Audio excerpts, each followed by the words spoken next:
حي على الفلاح.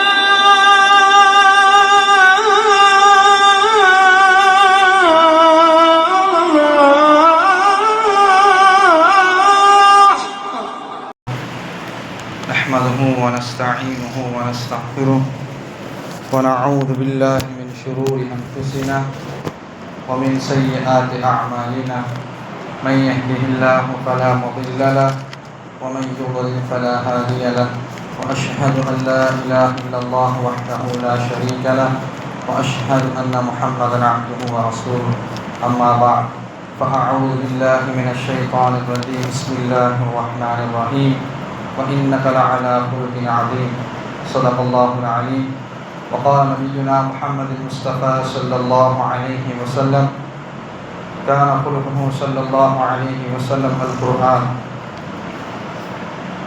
அருமையான அல்லாஹ் நல்லடியார்களே, இன்னைக்கு 29 ஜுஸு ஓதி 29வது ஜுஸு ஓதி முடிக்கப்பட்டிருக்குது. ஹாஃபிஸ் அவங்க 4வது ரக்காயத்தில் சூரத்துல் கலம் அதை ஓதனாங்க. அல்லாஹ் தஆலா சூரத்துல் கலம்ல நபி ஸல்லல்லாஹு அலைஹி வஸல்லம் அவருடைய சிஃபத் தன்மையை பற்றி அல்லாஹ் தஆலா வர்ணனை செஞ்சு கூறுறான்.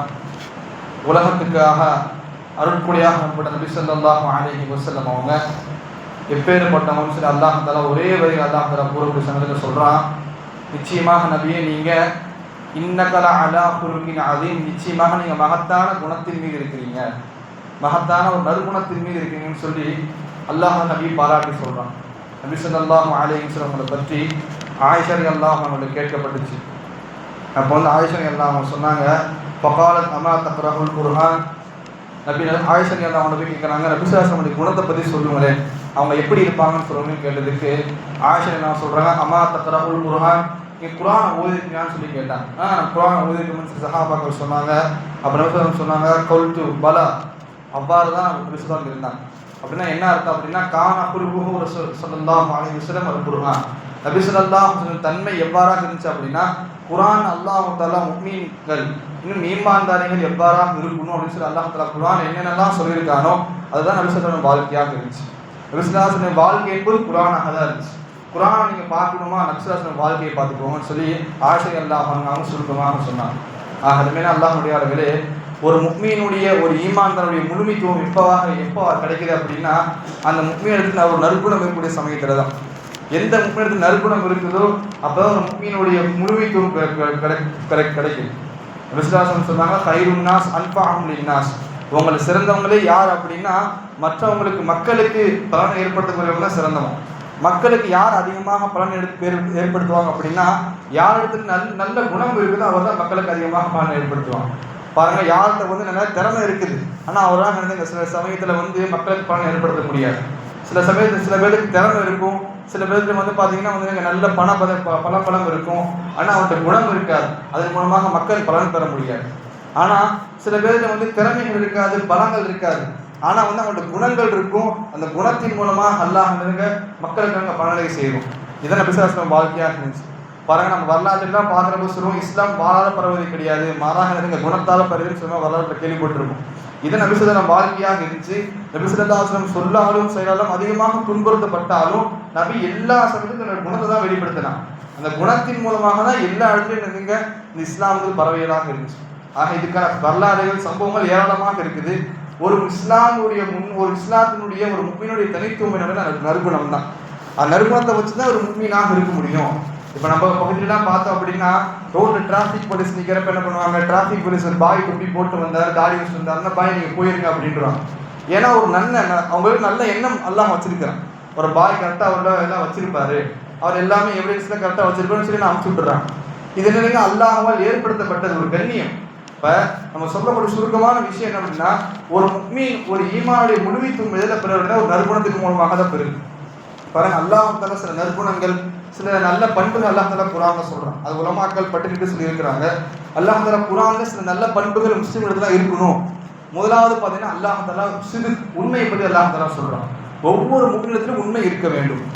அல்லாஹ் தஆலா குர்ஆன் சொல்றப்ப, யா அய்யுஹல்லதீன ஆமனு தக்குல்லாஹ வகூனு மஅஸ் ஸாதிகீன், நீ ஈமான் கொண்டுட்டீங்க அப்படின்னா தக்வாவை மேற்கொள்ளுங்க. எதற்காக தக்வா மேற்கொள்ளணும் அப்படின்னா, இறையச்சத்தை மேற்கொள்ளணும் அப்படின்னா நீங்கள் கொண்ட ஈமான பாதுகாப்பதற்காக. நீங்க இறையச்சத்தை மேற்கொண்டீங்க அப்படின்னா அந்த இறையச்சத்தை பாதுகாப்பதற்காக உண்மையாக இருங்க. எல்லா சமயத்திலும் உண்மையாக இருங்க, எல்லா இடத்துலையும் உண்மையாக இருங்க, எல்லா சூழ்நிலையும் உண்மையாக இருங்க. உண்மை இருக்குது, நிச்சயமாக இருங்க, எல்லாத்துக்குமே வெல்லக்கூடியதாக இருக்குது. ஆக உண்மை என்பது உன்னதமான ஒரு பண்பாக இருக்குது. இரண்டாவதாக அல்லாஹ் தஆலா அர்ரிஃப்க், அல்லாஹ் தஆலா மென்மையான தன்மையை சொல்றான். மென்மையான தன்மைகள் அல்லாஹ் தஆலா குர்ஆன்ல பல இடத்துல சொல்லக்கூடியவனாக இருக்கிறான். அது ஒரு இடத்துல பார்த்தீங்க அப்படின்னா அல்லாஹ் தஆலா ஃபிரௌன் இருக்கான மிகப்பெரிய ஒரு கொடுங்கோல் ஆட்சியாளர். எப்பேற்பட்ட ஆட்சியாளன் அப்படின்னா ஒரு மிகப்பெரிய ஒரு சமூகத்தை தன் கீழே அடிமையாக்கி வாழ்ந்து கொண்டிருந்தான். தன்னுடைய அரண்மனைக்கு நைல் நதியுடைய ஓட்டத்தை ஏற்படுத்தி, இந்த நைல் நதியை காலுக்கு கீழே தான் ஓடுது, வஹாதில் அன்ஹாரு தஜ்ரி மின் தஹ்தி, இந்த நைல் நதியோட காலுக்கு கீழே தான் ஓடுது, அப்ப நான் தான் ரட்சகன், நான் தான் ரப்புன்னு சொல்லி மக்களை அடிமைப்படுத்தி வாழ்ந்து கொண்டிருந்தவன். அப்பேற்பட்ட கொடுங்கோல் அரசன் கிட்ட அல்லாஹ் தஆலா 2 நபிமார்கள் அல்லாஹ் தஆலா அனுப்பி வைக்கிறான். மூசா அலைஹிஸ்ஸலாம், ஹாரூன் அலைஹிஸ்ஸலாம். அந்த 2 நபிமார்களுக்கு அல்லாஹ் தஆலா என்ன உபதேசம் செய்யறான் அப்படின்னா, இதுஹபா இலா ஃபிரௌன இன்னஹு தஹா ஃபகூலா லஹு கௌலன் லய்யினா, நீங்க 2 பேரும் போங்க, ஃபிரௌன்ட்ட போய் உபதேசத்தை எடுத்து வைங்க, ஏகத்துவத்தை எடுத்து வைங்க. ஃப இன்னஹு தஹா, நிச்சயமாக அவன் கொடுங்கோலனாக இருக்கிறான், ஒரு சர்வதிகாரியாக இருக்கிறான். ஃபகூலா லஹு கௌலன் லய்யினா, நீங்க 2 பேரும் போய் அவன் இடத்துல ரொம்ப மென்மையான முறையில் பேசுங்க, மென்மையான முறையில் ஏகத்துவத்தை எடுத்து வைங்க. லஅல்லஹு யதக்கரு அவ் யக்ஷா, நீங்க மென்மையான முறையில் எடுத்துக்கூடிய சமயத்தில் அவன் பயப்படக்கூடும், அவன் நேர்வழிப்படக்கூடும். அல்லாஹ் தஆலா குர்ஆன்ல சொல்றான். மிகப்பெரிய ஒரு கொடுங்கோல் ஆட்சியாளர், அந்த கொடுங்கோல் ஆட்சியாளர் அல்லாஹ் தஆலா என்ன சொல்றான், மென்மையாக பேசுங்கன்னு சொல்றான். பாருங்க, மென்மை இருக்குது, நிச்சயமாக எல்லாத்துக்கும் மனதை உருக்கக்கூடியதாக இருக்குது. மூன்றாவதாக அல்லாஹ் தஆலா சபரை பத்தி அல்லாஹ் தஆலா சொல்றான். குர்ஆன்ல சபரை பத்தி அதேகமான இடத்துல அல்லாஹ் தஆலா சொல்றான். இந்த நோம்புடைய மாதமே சபருடைய மாதம் தான். நோம்புக்கு உதாரணம்னா சபரு தான். இதுவும் இல்லாமல் அல்லாஹ் தஆலா குர்ஆன்ல சபருக்கு யார் சபருடைய கூலி என்னன்னா சொர்க்கம் தான், வேற எதுவுமே கிடையாது. அல்லாஹ் தஆலா குர்ஆன்ல சொல்றான், வநபுலுவன்னகும் பிஷைஇன் மினல் கௌஃபி வல் ஜூ வ நக்ஸின் மினல் அம்வாலி வல் அன்ஃபுஸி வஸ் ஸமராத், உங்களை என்னதுங்க, நான் பசியை கொண்டும் பயத்தை கொண்டும் உயிர் பலியை கொண்டும் சோதிப்போம், இன்னும் பலவிதமான சோதிப்போம். வனக்ஸின் அம்வாலி வல் அன்ஃபுஸி வஸ் ஸமராத், உங்களுடைய பொருளாதாரத்தினுடைய குறைவை ஏற்படுத்தி நட்டத்தை ஏற்படுத்தியும் உங்களுடைய குடும்பத்தை யாராச்சும் மௌத்து ஏற்படுத்தியோ நிச்சயமாக அவங்க சோதிப்போம். வல் அன்ஃபுஸி வஸ் ஸமராத் வ பஷ்ஷிரி ஸாபிரி, இந்த எல்லா சோதனையும் யார் பொறுமையாக இருக்காங்க அவங்கள்ட்ட சுபச்செய்தி விடு. யார் பொறுமையாக இருக்கிறாங்களோ அவங்கள்ட்ட சுபச்செய்தி இருக்குது. பஷ்ஷிரி ஸாபிரி உலாயிக அலைஹிமுஸ் ஸலவாத்து மிர் ரப்பிஹிம் வ உலாயிக ஹுமுல் முஹ்ததூன், இவங்கள் மீது தான் அல்லாஹ்வுடைய ரஹ்மத்தும் இருக்குது, இவங்க தான் நிச்சயமாக நேர்வழிப்பட்டவங்க அல்லாஹ் தான் சொல்றான். ஆனால் நேர்வழி பெறக்கூடிய ஒரு அரிய வாய்ப்பு என்ன அப்படின்னா பொறுமையை மேற்கொள்ளும். எல்லா சமயத்திலும் பொறுமையை மேற்கொள்ளும். அந்த பொறுமையுடைய உதாரணம் நபியுடைய வாழ்க்கையாக தான் இருந்துச்சு. நபி ஸல்லல்லாஹு அலைஹி வஸல்லம் சஹாபாவுடைய வாழ்க்கை தான் பொறுமையே. பிலால் நம்ம சம்பவம் எடுத்துக்கொள்ளலாம், யாசிர் நம்ம சம்பவம் எடுத்துக்கொள்ளலாம். எல்லா சஹாபாவுடைய சம்பவம் பார்த்தீங்கன்னா பொறுமையுடைய உதாரணம் தான், பொறுமையுடைய முகவரி தான் அவங்க எல்லாருமே. அடுத்தபடியாக அல்லாஹ் தஆலா சொல்றான் ரஹ்மத், இரக்கம். அல்லாஹ் தஆலா சொல்றான், யார் பூமியில் இருக்கக்கூடிய இரக்கம் காட்டுறாங்களோ வானத்தில் இருக்கக்கூடிய அல்லாஹ் தஆலா நம்மளுக்கு இரக்கம் காட்டக்கூடியவனாக இருக்கிறான். யர்ஹமு மன் ஃபில் அர்தி யர்ஹமு மன் ஃபிஸ் ஸமா, யார் பூமியில் இருக்கக்கூடிய இரக்கம் காட்டுறீங்களோ நிச்சயமாக அல்லாஹ் தஆலா அவங்களுக்காக வானத்தில் இருக்கக்கூடிய அல்லாஹ் இரக்கம் காட்டக்கூடியவனாக இருக்கிறான். இறக்கக்கூடிய தன்மை அதிகமாக ஏற்படும். இறக்கத்துடைய உதாரணம், இறக்கத்துடைய முகவரி என்ன அப்படின்னா மன்னிக்கூடிய தன்மை அதிகமாக ஏற்படும். நமக்கு அநீதம் அதிகமாக கிடைச்சிட்டாங்க, நமக்கு அதிகமாக யாராச்சும் நம்ம கோவப்படுத்தணும்னா பேசிட்டாங்க அப்படின்னா நம்ம மன்னிச்சிடணும். நாளைக்கு மறுமையில் அல்லாஹ் தஆலா அடியானை பார்த்து ஒரு நரகவாசி, ஒரு பாவம் அதிகமாக செஞ்சுக்கூடிய ஒரு நரகவாசி என்ன பண்ணுவோம், ஒரு அடியான் அல்லாஹ் தஆலா ஒரு அடியான சுருக்கத்தை காட்டுவானாம். அந்த அடியான் கேட்பானமே, யார் சொல்ல யா அல்லாஹ் இந்த சுருக்கம் யாருக்காக, யா அல்லாஹ் நபிமார்களுக்காக சுபதாக்களுக்காக, இல்லை அவங்களுக்காக கிடையாது. பிறகு யார் அல்லாஹ் உன்னோட இறை நேசருக்கடா எல்லாரும் கேட்பானமே, அவங்களுக்கும் கிடையாது. பிறகு யாருக்குடா அல்லாஹ் அந்த சுருக்கம் கேட்டது, அது உனக்கு தான் அப்படிமானாமா. அப்படியாடா அந்த சுருக்கம் கிடைக்கிறதுக்கு என்னடா அல்லாஹ் பண்ணணும்னு கேட்டதுக்கு அல்லாஹ் சொல்லுவானாமா, உலகத்துல ஒரு சமயத்துல உனக்கு இன்னார் உனக்கு அநீதம் விளைச்சிருப்பாங்களா இல்லைங்களா, அந்த அநீதம் விளைச்சது மன்னிச்சிருந்தா இவ்வளவு பெரிய சுருக்கம் உனக்கு தான் அப்படின்றான் அல்லாஹ். பாருங்க, நாளைக்கு எவ்வளவு பெரிய ரஹ்மத்துடைய அல்லாஹ் தஆலா, அல்லாஹ்வுடைய ரஹ்மத்தை மட்டும் நம்ம நினைச்சோம் அப்படின்னா உலகத்துல நமக்கு அநீதம் விளைச்ச நம்ம சாதாரண மன்னிச்சிடலாம். அல்லாஹ் தஆலா ஹதீஸ் சொன்னாங்க, அல்லாஹ் தஆலாவுக்கு 100 ரஹ்மத் இருக்குதாம். அல்லாஹ் தஆலா அந்த 100 ரஹ்மத்துல ஒரே ஒரு ரஹ்மத்துல அல்லாஹ் தஆலா உலகத்துல கூடிய படைப்பினங்கள் அல்லாஹ் தஆலா தந்திருக்கிறான். அந்த ஒரு ரஹ்மத்தின் மூலமாக தான் தாய் தன்னுடைய குழந்தைக்கு, இன்னும் தாய் பிராணி தன்னுடைய குழந்தை பிராணிக்கு அன்பு காட்டுறான், பரிவு காட்டுறான். ஒரு தாய்க்கு முன்னாடி ஒரு குழந்தை ஏதாச்சும் தடிக்கு விழுந்துருச்சு அப்படின்னா தாய் உள்ளம் எவ்வளவு பதப்படுது, எவ்வளவு உள்ளங்கள் பதப்படுது. அந்த பாசம் இருக்குது, நம்ம எவ்வளவு பெருசா நினைச்சிட்டு இருக்கிறோம். இந்த ஒரு பாசம் இருக்குது அல்லாஹ்வுடைய 99 ரஹ்மத்திலிருந்து ஒரே ஒரு ரஹ்மத்துடைய பாசம் தான். நாளைக்கு மறுமையில் அல்லாஹ் தஆலா 99 ரஹ்மத் அல்லாஹ் தஆலா பாதுகாப்பாக வச்சிருக்கிறான். அந்த 99 ரஹ்மத் அல்லாஹ் தஆலா அடியார்களுக்காக பாக்கியாக வச்சிருக்கிறான். பாருங்க, ரஹ்மத்துகள் எவ்வளவு விசாலமானது. அருமையான அல்லாஹ்வுடைய நம்ம அதிகமாக இறக்க முடியவர்களாக இருக்கணும். மூணாவதாக அல்லாஹ் அடுத்தபடியாக சொல்றான் அது ஹையா, வெட்கம். நிச்சயமாக வெட்கம் இருக்குது, அதிகமான உன்னதமான ஒரு பண்பாக இருக்குது. வெட்கம்னா நாம நினைக்கிற வெட்கம் கிடையாது. மாறாக வெட்கம்னா என்ன அப்படின்னா, அல்லாஹ்வுக்கு முன்பாக அல்லாஹ் தடுக்கப்பட்ட விஷயத்தை செய்யாம இருக்கிறதா வெட்கம். அல்லாஹ்வுக்கு முன்பாக அல்லாஹ் எதை திருப்திப்படுறானோ அதை மட்டும் தான் செய்யணும். அல்லாஹ் எதை அதிருப்தி படுறானோ அதை செய்யாம இருக்கும். அதுக்கு பேர் தான் வெட்கம். இதுதான் உலமாக்கள் வெட்கத்துக்கான முகவரி வார்த்தமாக சொல்றான். அடுத்தபடியாக பார்த்தீங்கன்னா அமானத், ஆனதுங்க நீதித்தன்மையாக இருக்கும். அமானத்தை அதிகமாக பேரணும். லா ஈமான் லிமல்லா அமானத்துல்லா, யாருக்கு ஈமான் இல்லையா அவருக்கு, யாருக்கு அமானத் இல்லையா அவருக்கு ஈமானே இல்லை. அமானத்தன்மையாக இருக்கும். அதாவது அமானத்தன்மை அப்படின்னா நம்ம நினைக்கக்கூடிய ஒரு அமானத்தன்மை அர்த்தம் என்னதுங்க, ஒரு நம்மகிட்ட பொருள் கொடுத்து வச்சிருக்கிறாரு, அந்த பொருளை அவர் மீதமாக அவருடைய திருப்பி கொடுக்கும். இதுதான் அமானத்தினுடைய அர்த்தம். ஆனா அமானிதம்னா என்ன அப்படின்னா, அல்லாஹ் நம்மளுக்கு கொடுத்த இந்த வாழ்க்கை அமானிதம், நம்மளுக்கு கொடுத்த உடல் உறுப்புகள் அமானிதம், நம்மளுக்கு கொடுத்த நேரங்கள் அமானிதம், நம்மளுக்கு கொடுத்த வாழ்க்கைகள் அமானிதம், எல்லாமே அமானிதம். இந்த எல்லா அமானிதத்தையும் அல்லாஹ் எதற்காக பயன்படுத்த சொல்லியிருக்கிறானோ அதை அதற்காக பயன்படுத்துறது தான் அமானிதத்தன்மை. பாருங்க, அல்லாஹ் தஆலா குர்ஆன்ல இந்த வாழ்க்கை, உங்களுடைய செல்வங்கள், உங்களுடைய உயிர்கள், உங்களுடைய எல்லாத்தையுமே என்னுடைய தீனுக்காக செலவு செய்ய அல்லாஹ் தஆலா சொல்லியிருக்கிறான். அநேகமான ஆயத்துகள் அல்லாஹ் தஆலா அதான் சொல்றான். ஆக நம்ம அதிகமான முறையில் அல்லாஹ்வுடைய தீனுக்காக அதிகமாக செலவு செய்யும். நம்முடைய உடல்களையும் சரி, நம்ம சக்திகளையும் சரி, நம்முடைய நேரத்தையும் சரி, நம்முடைய குடும்பத்தார்கள் எல்லாத்தையுமே தீனுக்காக செலவு செய்ய முற்படும். அடுத்து அல்லாஹ் தஆலா அல் அஃபு, மன்னிக்கும் தன்மை. நான் உண்மையை சொன்ன மாதிரி மன்னிக்கும் தன்மை அதிகமாக இருக்கும். நாளைக்கு பாருங்க, அல்லாஹ் தஆலா எவ்வளவு இறக்க முடிவுனாக இருக்கிறான் அப்படின்னு பாத்தீங்க அப்படின்னா, ஒரு அடியான் நல்லதுங்க மலையளவில் பாவம் செய்து வந்தமாக இருப்பான், மலையளவில் பாவம் செய்து வந்திருப்பான். அல்லாஹ் தஆலா சொல்லுவான் நரகத்துக்கு போன்னு சொல்லிடுவான். அந்த அடியான் நரகத்துக்கு போகக்கூடிய சமயத்துல அந்த அடியான் அல்லாஹ் தஆலா கூப்பிட, எதுக்கு சொன்ன நரகத்துக்கு போன்னு சொல்லி நரகத்துக்கு போயிட்டேன்னு கேட்டதுக்கு அந்த அடியான் சொல்லுவான், ஏன்னா உலகத்துல தான் உன் பேச்சு கேட்கல, இங்கேயாச்சும் உன் பேச்சு கேட்கலன்னு சொல்லிட்டு அந்த அடியான் போவானாமா, உன்னோட பாவத்துக்குலாம் மனுஷன் சொர்க்கத்துக்கு அல்லாஹ் சொல்லிடுவானா. அல்லாஹ் தஆலாக்கு எந்த ஒரு தேவையும் கிடையாது.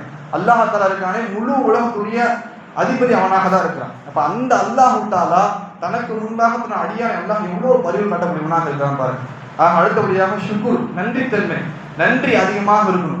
லைன் ஷக்கர்த்தும் லஅஸீதன்னக்கும், நீங்க அதிகமாக நன்றி செலுத்துறீங்க அப்படின்னா அல்லாஹ் தஆலா உங்களுக்கு இன்னும் அதிகப்படுத்த முடியும்னாக இருக்கிறான். எதற்காக நன்றி செலுத்தணும் அப்படின்னா, அல்லாஹ்வுடைய நிஅமத்துகள், அல்லாஹ்வுடைய அருட்கொடைகளுக்கு அதிகமாக நன்றி செலுத்தணும்.